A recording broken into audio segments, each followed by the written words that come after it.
أهل البدع والأهواء، أهل البدع العقائدية وأهل البدع السياسية.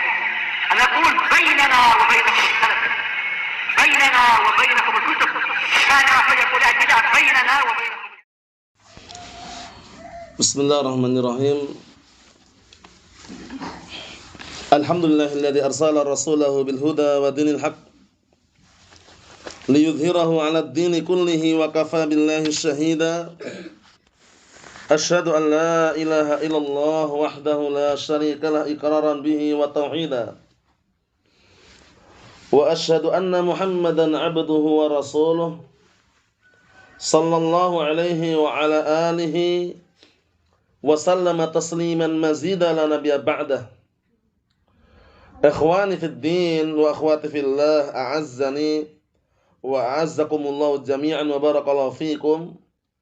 Kita lanjutkan bacaan terhadap kitab Tanbihatun ala ahkamin tukhtassu bil mu'minat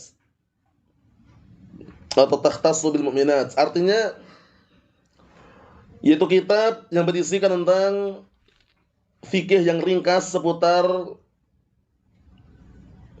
hukum-hukum yang khusus bagi para wanita. Karya Asy-Syaikh Shalih Al-Fauzan asbahullah. Sekarang kita lanjutkan halaman yang ke-9. Yang mana halaman yang ke-9 ini akan menjelaskan kepada kita bagaimana orang-orang kufar atau orang kafir yang mereka berusaha untuk menghilangkan fungsi aslinya sebagai seorang wanita. Karena pada asalnya perempuan itu di rumah, bekerja pun di rumah sebagai IRT, ibu rumah tangga. Tidak kerja di kantoran, campur baur laki-laki dan perempuan yang bukan mahramnya. Tidak kerja di pabrik yang akhirnya campur baur laki-laki dan perempuan yang bukan mahramnya. Nah, orang-orang kufar berusaha untuk menghilangkan kehormatan wanita dan mencabut hak-haknya. Kita baca, ma yuriduhu a'da'ul Islam wa afrahuhum al-yawma min salbil mar'ati karamataha wa intiza'i huquqiha. Pembahasan yang berikutnya, kata Syekh Shalih Al-Fauzan asbahullah, yaitu perkara-perkara yang diinginkan oleh musuh-musuh Islam dan anak buah mereka, anak buah orang kufar pada hari ini, berupa apa?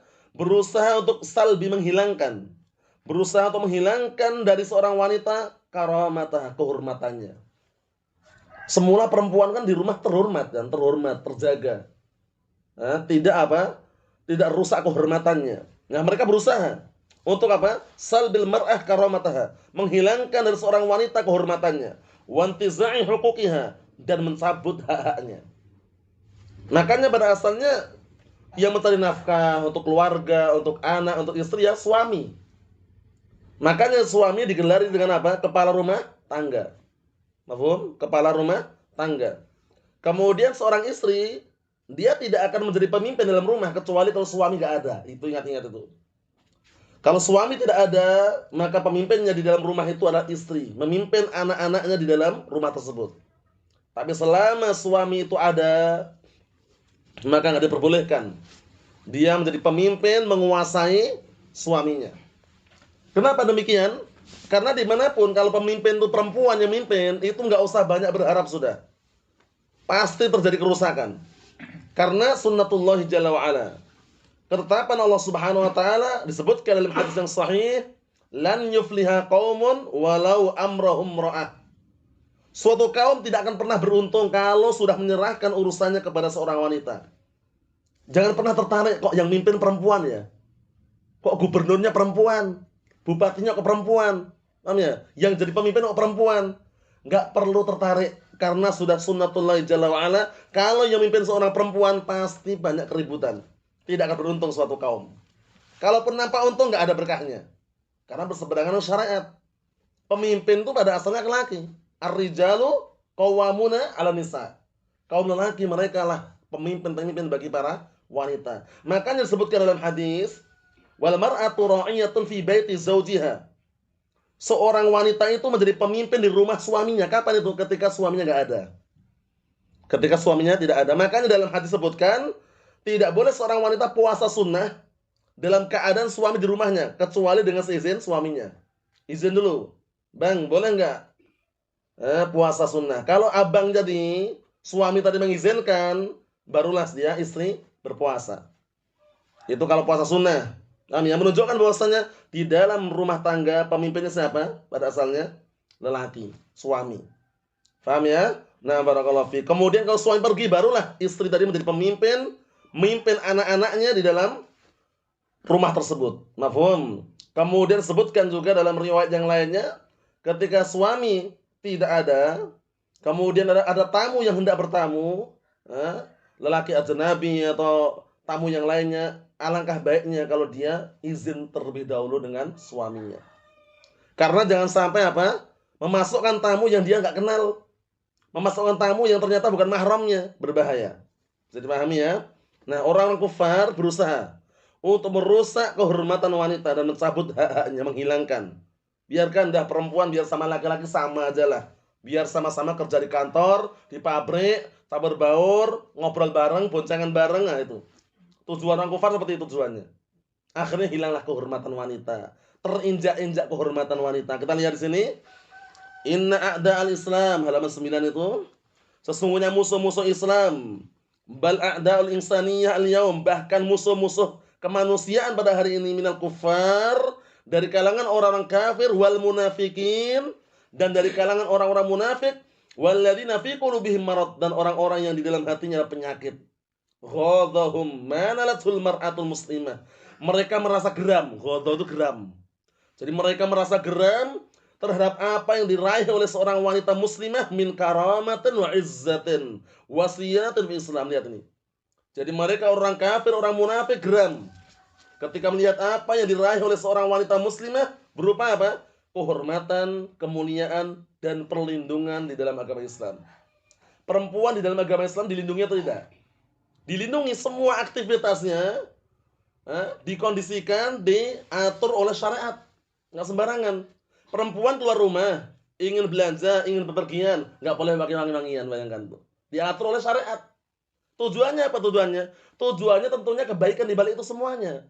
Jangan sampai seorang perempuan justru menimbulkan fitnah yang fitnah tersebut fitnah yang paling dahsyat melanda kaum lelaki, fitnah wanita. Di antaranya apa tadi? Memakai wangi-wangian. Perempuan ketika keluar rumah, mau ngaji, taklim, mau nyari rumput misalkan, atau mungkin mau ke sawah, nggak usah pakai wangi-wangian. Karena fungsi itu ngapain sih pakai wangi-wangian itu?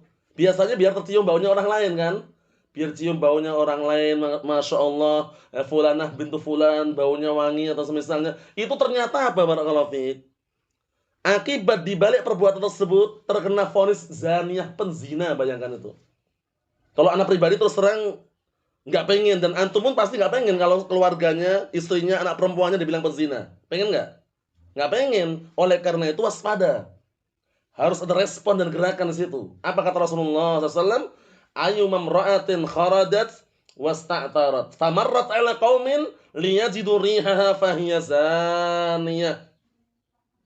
Perempuan mana saja keluar rumah kemudian menggunakan wangi-wangian agar suatu kaum lelaki mencium baunya, karena seringnya itu biasanya orang awam itu atau orang yang jauh dari ilmu biasanya keluar mau ke pasar pakai wangi-wangian biar orang mencium baunya. Yang dia inginkan biasanya laki-laki gitu loh. Wah, biar cium baunya wangi atau semisalnya. Ternyata apa kata Rasulullah SAW? Faya zaniyah. Maka perempuan tersebut penzina, bayangkan. Allahumma salim salim. Terus bagaimana perempuan nggak boleh pakai wangi-wangian? Boleh di dalam rumah. Silahkan dalam rumah.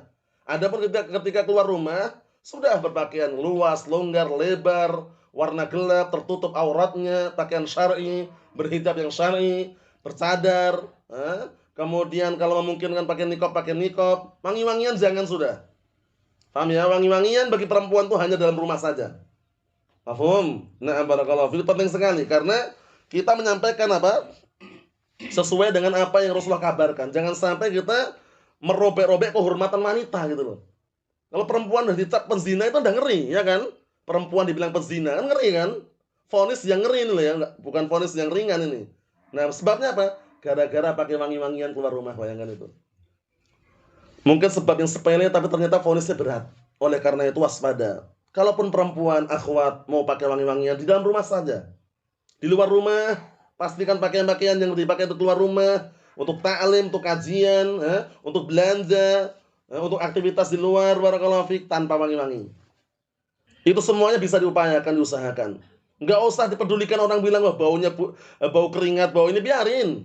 Yang penting kan akhirat kan. Di dunia cacian makian sering kita dengarkan. Tapi enggak usah diabaikan, biarkan aja sudah.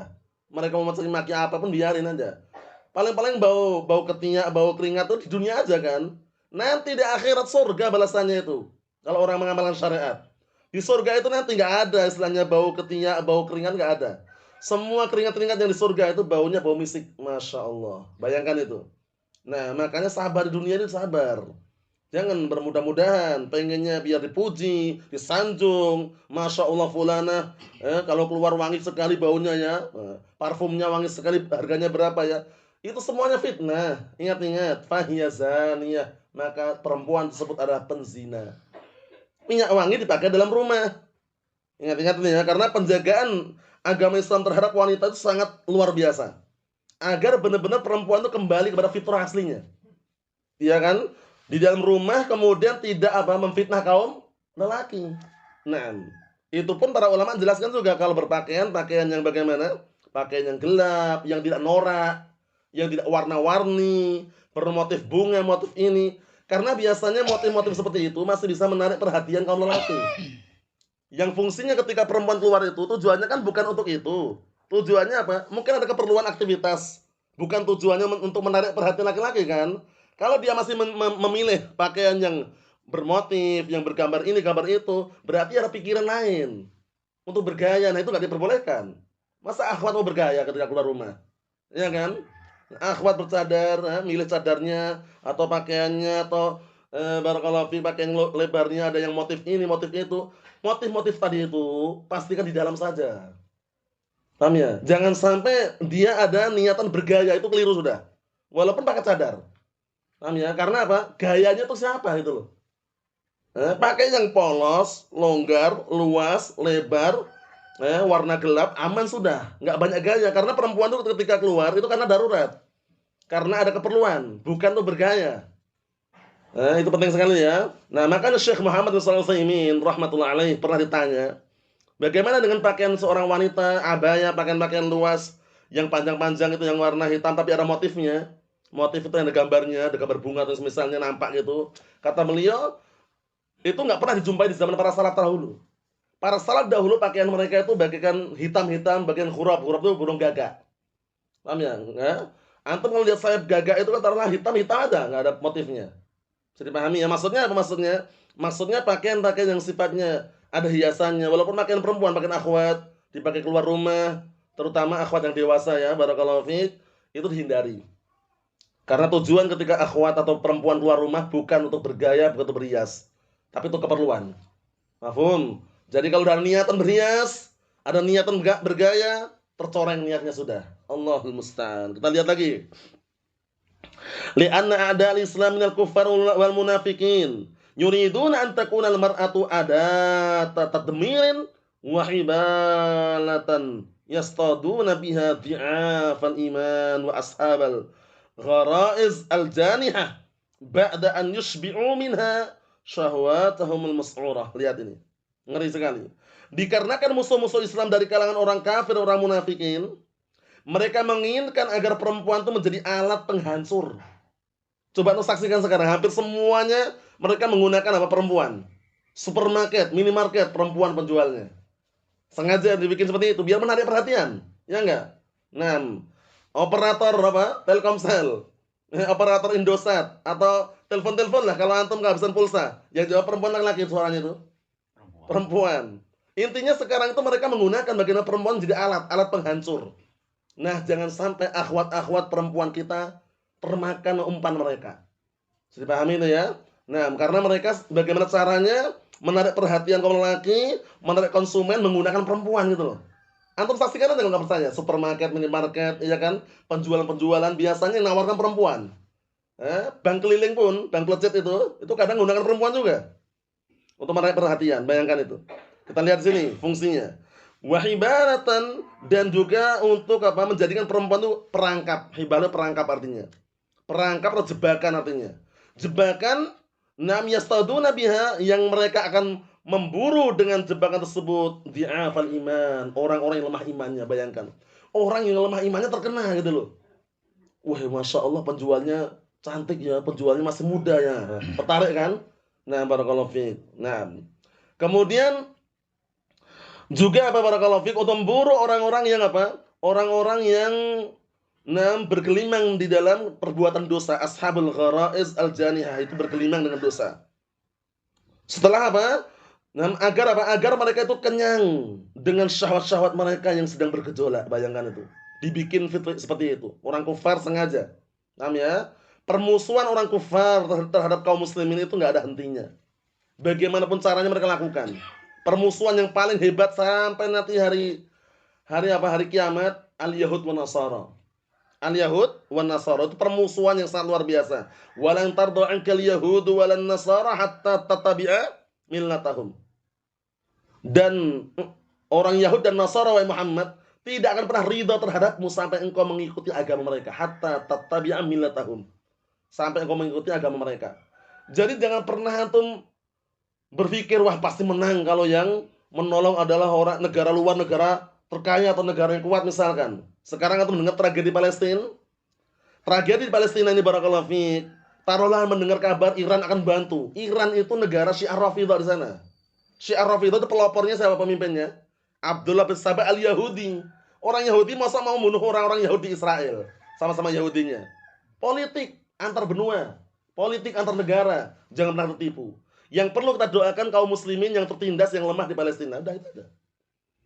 Hamas boleh nggak Ustaz kita doakan Hamas? Hamas itu kelompok organisasi bikinan IM, Ikhwanul Muflisin, yang waktu itu barakallahu fiik dipimpin oleh namanya Ahmad Yasin di Palestina. Sekarang dibantu oleh pasukan dari Lebanon, Hizbullah. Bikinannya siapa? Hasan Nasrullah. Syiah Rafidhah gitu loh.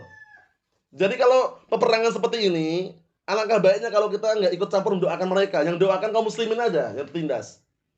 Paham ya? Karena politik. Coba lihat, Hamas itu bukan apa? Bukan pasukan Ahlussunnah, bukan. Pasukan organisasi bikinan IM. Coba lihat, ketika mereka menyerbu, kemudian apa? Menyerbu ke Israel. Ya kan, di awal permulaan. Kemudian akhirnya Israel balasnya apa? Membabi buta. Banyak rakyat sipil yang terkena di Palestina. Lebih banyak yang meninggal bahkan. Ulah siapa? Ulah IM diantaranya. Terus bagaimana para ulama menyikapi hal ini? Mendoakan kaum muslimin yang tertindas, yang lemah di Palestina. Contoh doanya, Allah mansur ikhwanana al-mustad'afin fi Palestina. Ya Allah, tolonglah saudara-saudara kami yang tertindas di Palestina. Dari kalangan kaum muslimin. Mafhum? Jadi jangan sampai salah alamat. Hamas Masya Allah pemberani. Mereka gini, tidak. Kalau tahu sejarahnya, pasti orang akan berpikir. Karena yang namanya politik itu bukan antar dalam negara aja, antar benua pun bisa. Antar negara pun bisa. Iran itu terkenal negara Syiah Rafidhah. Syiah Rafidhah siapa pendirinya? Abdullah bin Saba al-Yahudi. Orang Yahudi mau bunuh orang Yahudi Israel. Sama-sama Yahudinya. Berpikir lagi di situ. Bahwasannya yang namanya siasah politik itu ngeri, barakallahu fiik. Demi mendapatkan jabatan, kedudukan, dan juga nama di suatu negara, siap untuk apa? Mengorbankan sipilnya, bayangkan itu. Allahul musta'an. Ini segera selingan. Bagaimana makarnya orang Yahud dan Nasara terhadap kaum muslimin. Berusaha bagaimana kaum muslimin benar-benar hancur. Allahul musta'an. Kita lihat. Kama qala ta'ala, sebagaimana perkataan Allah Subhanahu wa taala, "Wa yuridul ladzina yattabi'una asy-syahawat an tamilu mailan 'azima." Dan mereka orang-orang yang mengikuti hawa nafsu, mengikuti syahwatnya, mereka menginginkan agar kalian berpaling dengan sejauh-jauhnya. Itulah keinginan mereka. Semakin orang jauh dari ilmu, itulah keinginan mereka. Semakin orang jauh dari ilmu, mereka senang. Karena ilmu syar'i ini yang akan merangi mereka. Ya kan? Nah, karena apa? Mereka senang. Orang tidak ada kegiatan, kemudian orang mudah kemasukan syubhat, mudah kemasukan pemikiran yang sesat gara-gara jauh dari ilmu tadi. Makanya ketika mereka melihat orang-orang sudah nggak belajar lagi, orang tidak menimba ilmu lagi, senang mereka. Faham? Orang Syiah Rafidhah itu kenapa kok benci dengan Ahlus Sunnah? Karena Ahlus Sunnah paham syariat dengan benar. Ahlus Sunnah ketika mengucapkan Abu Bakar radhiyallahu anhu, ya kan? Ketika mengucapkan Umar radhiyallahu anhu, mereka tidak. Abu Bakar, Umar, Utsman, kata mereka tidak. Cukup Ali bin Abi Thalib, bayangkan itu. Bodohnya di situ, Syiah Rafidhah. Allahul musta'an. Allahumma sallim sallim. Kita lihat lagi. Walladzina fi qulubihim maradun minal muslimin yuriduna minal mar'ah an takuna sil'atan rakhisatan. Ini penting ini. Dan orang-orang yang di dalam hatinya mereka, yang di dalam hati mereka ada penyakit dari kalangan kaum muslimin, mereka menginginkan minal mar'ah dari seorang wanita an takuna sil'atan rakhisah, agar perempuan itu menjadi barang dagangan yang murah, bayangkan itu. Tertindas. Sebabnya apa? Sebabnya hilangnya ilmu dari para wanita tersebut. Makanya kalau barakallahu fiik, para wanita ya, semangat, rajin, dimotivasi ya kan, diantar oleh suaminya, diantar oleh mahramnya untuk belajar ilmu syar'i, itu bagus. Tapi kalau dibiarkan di luar sana, belajar dengan campuran laki-laki yang bukan mahramnya, fitnah, cepat atau lambat terfitnah. Wah, aman kok Ustaz, insyaallah enggak ada fitnah. Awal mulanya mungkin aman, awal mulanya. Yang namanya setiap hari ketemu, laki-laki perempuan bukan mahramnya ketemu. Yang namanya hati itu lemah atau tidak hati itu? Lemah. Awal mula ketemu, besok ketemu lagi, besoknya ketemu lagi, ujung-ujungnya surat-suratan. Bayangkan itu. Fitnah. Nah, barakallahu fiik. Nah, itu perlu dikondisikan ya, jangan sampai anak-anak perempuan kita atau wanita-wanita kita terkena apa? Terkena penyakit ini sehingga apa? Dijadikan barang dagangan yang murah. Fi ma'radi ashabis syahwat wan nazaa'at syaitaniyah. Di apa? Di tempat apa? Di tempat perdagangan para pengikut syahwat dan apa? Dan orang-orang yang sudah apa? Nah, barakallahu fi bergejolak dengan gejolak setan. Mafhum? Nah, inilah tujuan mereka, menjadikan perempuan itu barang dagangan, diperjualbelikan. Antum saksikan kan jual beli manusia? Perempuan ya kan usia masih muda diperjualbelikan, demi harta, demi dunia, bayangkan itu. Yang tidak punya ilmu kan mereka enteng aja, udah, yang penting dapat uang. Ya kan? Yang punya ilmu barakallahu fik, mereka ingin mengembalikan bagaimana caranya perempuan itu dihormati, terhormat sebagaimana di dalam syariat. Karena perempuan itu ketika sudah menjadi seorang istri, itu bagian ratu di dalam rumah. Bagaimana maksudnya? Ratunya kan istri, rajanya suami. Sehingga seorang ratu dimuliakan di dalam rumah, tidak keluar kecuali keperluan atau hajat, dah itu aja. Nah, barakallahu fiik, syariat Islam. Masya Allah. Kita lihat lagi. Sil'atun makshufatun amama ayunihim yatamatta'una bi jamali mandhariha aw yatawassaluna minha ila ma huwa akbah min dzalik. Lihat ini. Sebagai barang dagangan yang benar-benar nampak di depan mata-mata mereka. Yang orang-orang yatamatta'un, mengambil kesempatan bernikmat-nikmat, berlezat-lezat memandang keindahan, kecantikan wanita tersebut. Alhamdulillah. Mafhum? Lihat ini. Jadi justru mereka apa? Barakallahu fiik, memamerkan kecantikannya di hadapan apa? Di hadapan kaum lelaki, ya. Akhirnya mereka kaum lelaki menikmati wajah-wajah cantik mereka, bayangkan. Inilah kelirunya. Antum lihat sekarang, kebanyakan orang-orang yang jauh dari ilmu, orang awam, motor dibelikan apa? Dibelikan les, tahu les antum? Les itu ya biar motornya enggak tergores, gini-gini nih. Mobil dibelikan apa? Sarung mobil biar aman. Tapi istrinya enggak dibelikan baju syar'i. Terbalik atau tidak? Istrinya enggak dibelikan pakaian syar'i, enggak tertutup auratnya, mobilnya tertutup. Terbalik kan? Mobilnya tertutup, masya Allah, rapi, khawatir terkena goresan, motornya pun dirawat terus biar enggak terkena goresan, istrinya enggak dirawat. Itu terbalik berarti. Seharusnya istrinya itulah yang perlu dikondisikan, dibelikan pakaian syar'i, berhijab dengan hijab yang syar'i. Apabila masih menimbulkan fitnah dan masih muda, barakallahu fiik, nah masih produktif atau yang semisalnya, maka yang lengkap dan sempurna bercadar. Paham ya? Karena pusat kecantikan fitnah adalah wajah. Jangan pernah meremehkan dan mengabaikan hal itu. Karena itu sudah apa? Kesepakatan bahwasanya pusat fitnah dan barakallahu fiik, pusat kecantikan seorang wanita di wajah itu. Sehingga agar tidak menimbulkan fitnah bagi kaum lelaki ditutup. Lihat ini. Dijadikan apa? Silatan maksyufah, itu barang yang terbuka. Amama ayunihim, di depan mata-mata mereka. Yatamatta'una bi jamali manzariha. Mereka berlezat-lezat, bernikmat-nikmat dengan memandang kecantikan wanita tersebut. Orang yang normal ya, kecemburuan itu pasti ada. Nah, masa istrinya dipandang laki-laki lain, dinikmati, dilihat-lihat, masa nggak cemburu? Iya nggak? Seharusnya kalau normal cemburu. Wah, ini kurang ajar nih, masa ngeliatin istriku terus. Nah, gitu kan. Akhirnya punya apa? Punya inisiatif bagaimana caranya biar istrinya nggak dilihat wajahnya orang lain. Memakai pakaian syar'i, bercadar, tutup wajahnya. Aman sudah. Bisa dipahami? Itu berarti kecemburuannya masih ada. Antum lihat ada seorang sahabat namanya Sa'ad bin Ubadah, Masya Allah. Beliau itu sahabat yang sangat luar biasa. Kecemburuan beliau itu sangat diakui oleh Rasulullah SAW. Sampai-sampai Rasulullah mengatakan, "Atajabuna min ghairi Sa'ad?" Apakah kalian merasa kagum dengan kecemburuannya Sa'ad? Wallahi, la ana aghyaru minhu wallahu aghyar minni. Demi Allah, aku lebih cemburu daripada Sa'ad dan Allah lebih cemburu daripada aku, kata Rasulullah SAW. Kenapa sebabnya? Suatu ketika Sa'ad bin Ubadah mengatakan, "Lau ra'aitu rajulan ma'a imra'ati la darabtuhu bis-sayf ghairu barrahin anhu." Apa artinya? Sungguh kalau seandainya aku melihat seorang lelaki, lau ra'aitu rajulan, kalau seandainya aku melihat seorang laki bersama istriku, nah ini cemburunya ini. Niscaya aku akan penggal orang tersebut dengan pedangku. Bayangkan itu. Karena apa? Cemburu. Nggak pengen perempuannya, nggak pengen istrinya digoda laki-laki lain. Lihat itu. Nah, zaman sekarang tuh lihat yang jauh dari ilmu. Istrinya diboncengkan laki-laki lain pun mau, diajak ke pasar berdua sama laki-laki lain pun mau, ya kan? Diajak canda, bersendaguro, bercengkrama pun mau. Bayangkan itu. Mana kecemburuannya mana? Apakah sudah hilang kecemburuannya? Lihat Sa'ad bin Ubadah sampai mengatakan seperti itu. Lau ra'aitu rajulan ma'a imra'ati la darabtuhu bis-sayf. Kalau seandainya aku melihat ada salah seorang lelaki bersama istriku, niscaya aku akan bunuh dia dengan pedang. Akan tusuk dia dengan pedang. Bayangkan itu. Kecemburuannya luar biasa. Itu pun Rasulullah mengatakan apa? Atajabuna min ghairi Sa'ad? Apakah kalian merasa heran dengan kecemburuannya Sa'ad? Wallahi demi Allah, aku lebih cemburu daripada Sa'ad. Dan Allah lebih cemburu dari aku. Masya Allah, kecemburuan harus ada. Jangan pernah, barakallahu fiik, bermudah-mudahan ketika melihat istri kita ngobrol dengan laki-laki lain bukan mahramnya, pastikan kita membatasi. Jangan. Kalau masih ada suami, biar suaminya yang komunikasi.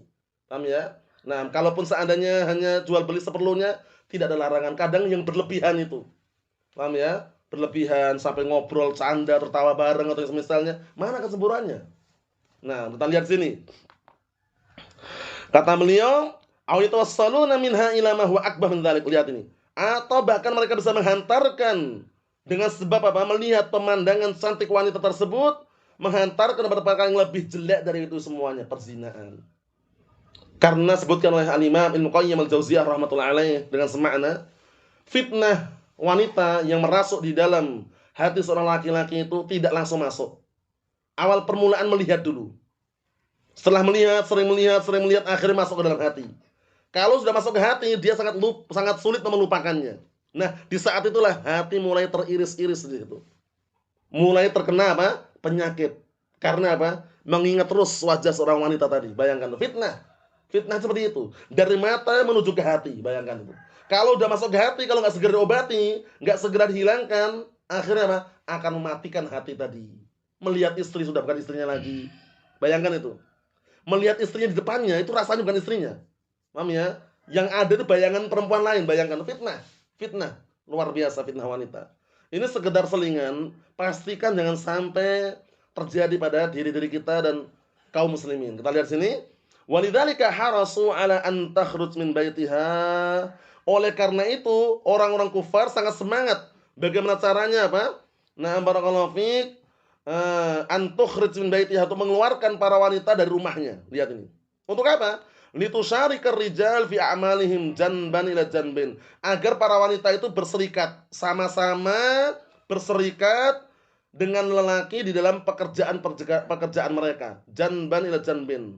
Berhadap-hadapan. Itu tujuannya itu. Ujung-ujungnya itu.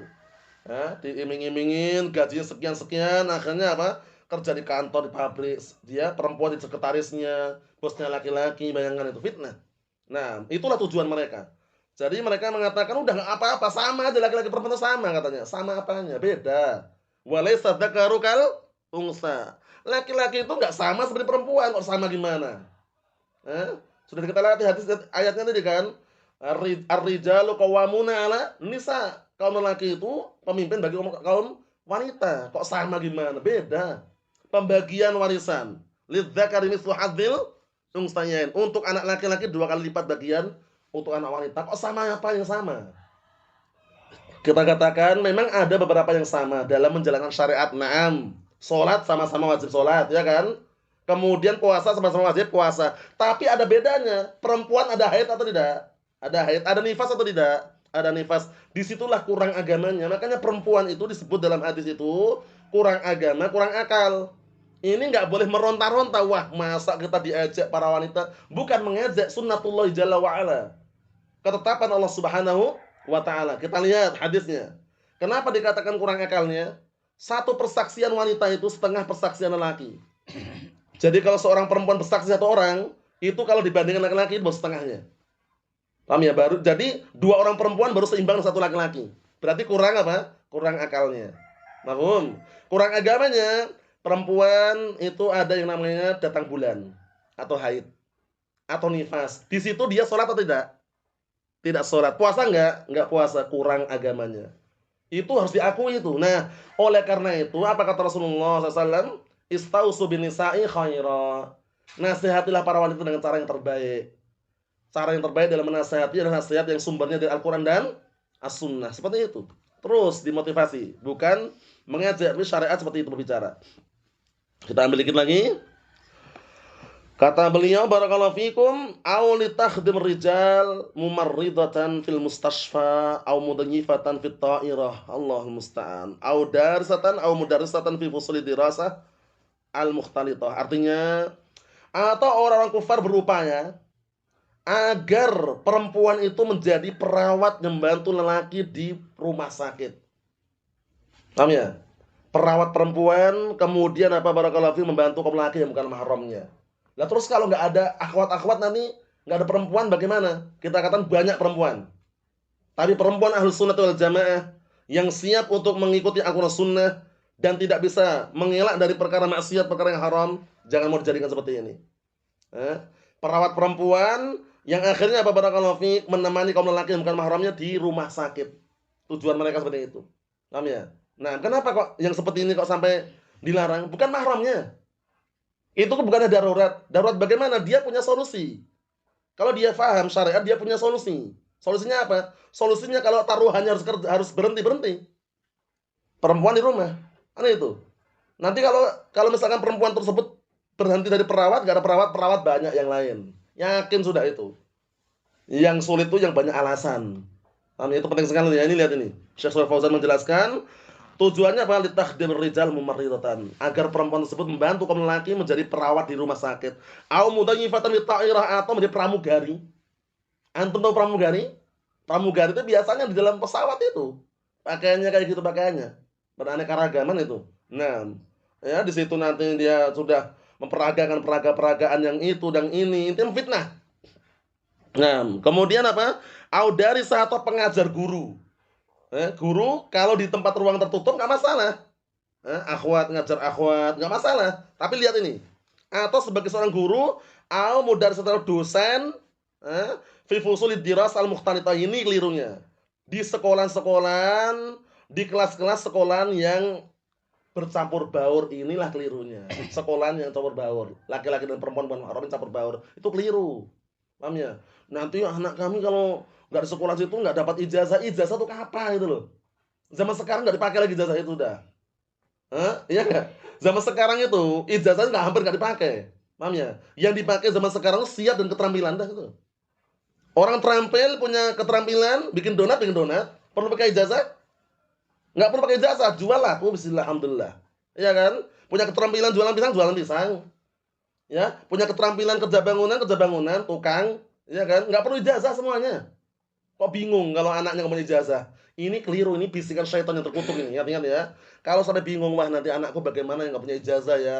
Anakku bagaimana nanti kalau nggak sekolah-sekolah umumnya. Nggak usah bingung. Sudah diatur semua rezekinya.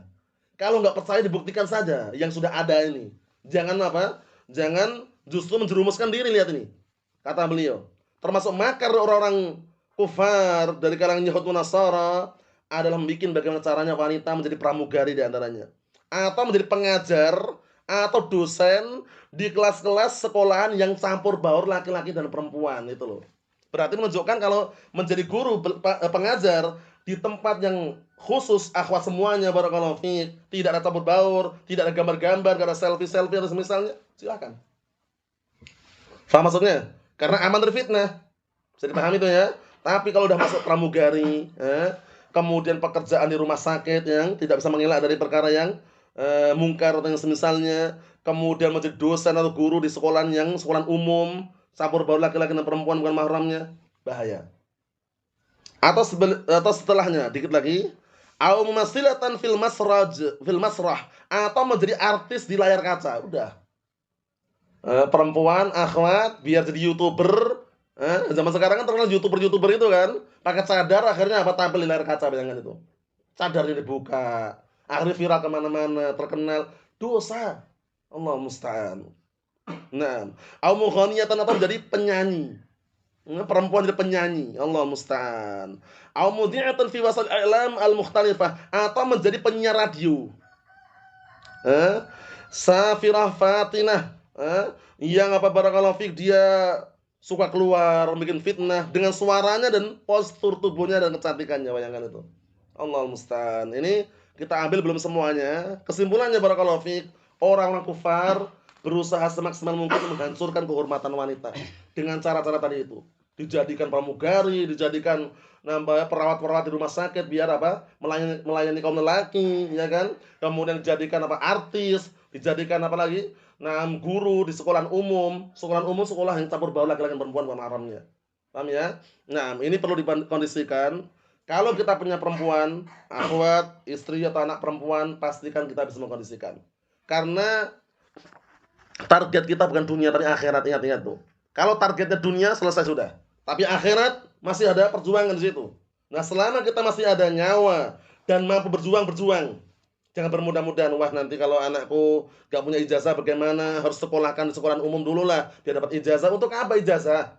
Terus terang saja ya, Afan Jidan, anak pribadi punya ijazah 2 itu, SD, SMP sampai sekarang gak dipakai itu.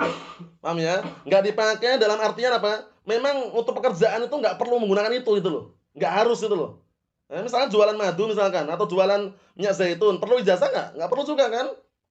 Ikhwah kita banyak yang sekolahnya itu sampai apa? Sampai S1, S2, kuliah sarjana. Tapi setelah tahu ilmunya, bahwasanya banyak penyimpangannya, banyak apa? Kemungkarannya, keluar dia.